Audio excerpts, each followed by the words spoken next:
कौन कौन जानना चाहता है किस प्रकार का आहार लें जिससे हमारा ब्लॉकेज शांत रहे? जरा हाथ उठाना, फिर हाथ एक बार उठाओ ताकि हम विस्तार से बता दें आप लोगों को।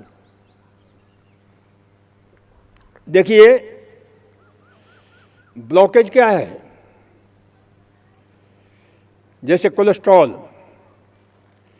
कैल्शियम, ये दो चीजें, और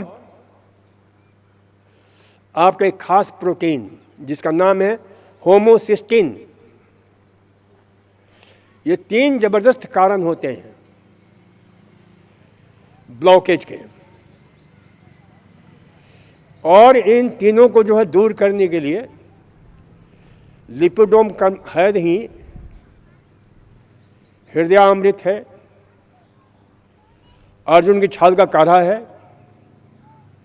ये तो दवाइयाँ हो गई। आहार में देखो, आप लोगों में कई लोगों ने होटल में खाना खाया होगा। कौन कौन होटल में खाना खाया है? जरा हाथ उठाना। होटल में खाना खाने वाले, वहां से मैं आपके लिए जो है ना एग्जाम्पल लेकर के आया हूं ताकि आपके दिमाग में सीधे घुस जाए कि होटल में खाना खाने के बाद, अच्छे होटल में खाना खाते हो तो क्या करता है होटल वाला कि अंत में एक कटोरा लाता है और उसमें क्या होता है? नींबू होता है। और नींबू निचोड़ते हो, सारा हाथ में लगा हुआ घी तेल सब निकल जाता है। साबुन से हाथ धोने की जरूरत नहीं पड़ती है, साबुन से धोगे तो और चिपक जाएगा। तो इससे क्या एग्जाम्पल कभी दिमाग में आपका आया नहीं होगा कि आपके शरीर में जो फैट जमा है उसको निकालने में नींबू परिवार के जितने भी फल हैं, बहुत कहाँ कहाँ से आप लोगों को एग्जाम्पल लाना पड़ता है ताकि आपके दिमाग में जो भूसा भरा हुआ है, भूसा घुसा हुआ है, उस भूसे को निकाला जाए। तो जब भी आप भोजन करते हो, भोजन के आधे पौन घंटे के बाद गुनगुना पानी लो, उसमें नींबू निचोड़ो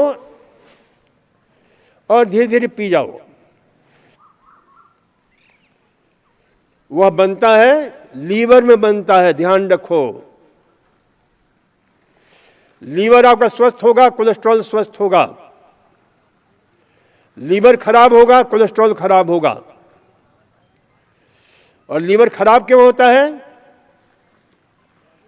तो जितने फैटी चीज खाते हो आप, और फैटी चीज खाने के साथ में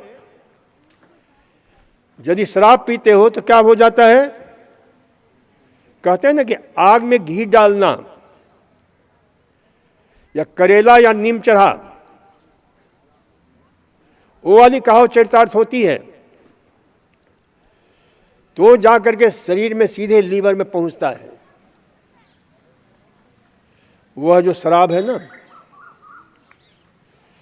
और उसके फंक्शन को डिस्टर्ब करके ट्राइग्लिसराइड्स बढ़ाना शुरू कर देता है, लीवर में फैट जमा करना शुरू कर देता है।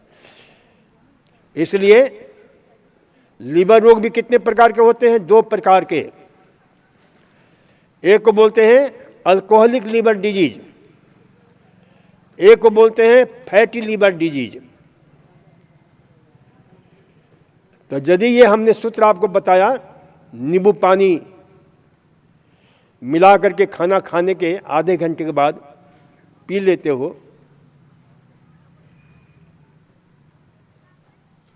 तो उनको ये ज़्यादा लाभ मिलता है। इससे एक और लाभ मिलेगा जिन लोगों को, महिलाओं में विशेष रूप से, बहुत सारी महिलाओं में जॉइंट्स पेन, कमर दर्द, ये दर्द वो दर्द से पीड़ित रहती हैं। क्यों रहती हैं भाई? तो कैल्शियम की कमी हो जाती है, खून की कमी होती है, आयरन डिफिशियंसी, एनीमिया की कमी।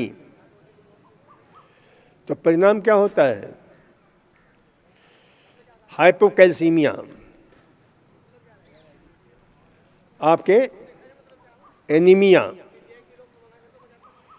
यदि आप खाना खाने के बाद आधे घंटे के बाद गुनगुने पानी में, देखो गुनगुने पानी में पीना, गर्म पानी में नहीं, ध्यान रखना।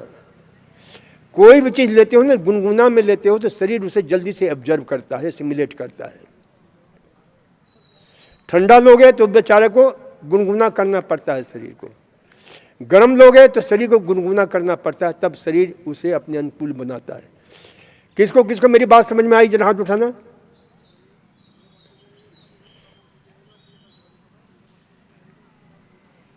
तो ये ध्यान रखो, तो गुनगुने पानी में लोगे